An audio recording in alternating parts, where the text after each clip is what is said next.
nung liter. Pero sa 5K ni Red. Gano'ng kagandang manok. Tapos bulto katawan. Kung natingin mo, ganun ang katawan. Napakagandang manok. Alam, medium size lang sila. Nagmana doon sa tatay. Oo pa, napakanipis oh. Pencil pit na pencil pit. Napakanipis oh. Ang liliit lang eh.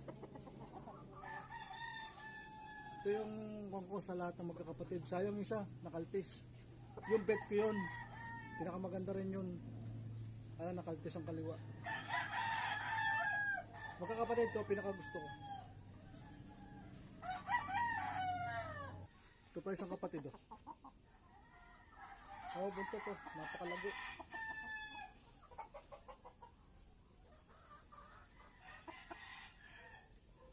Pinakabulto katawan nito sa lahat. Oh, bunto to.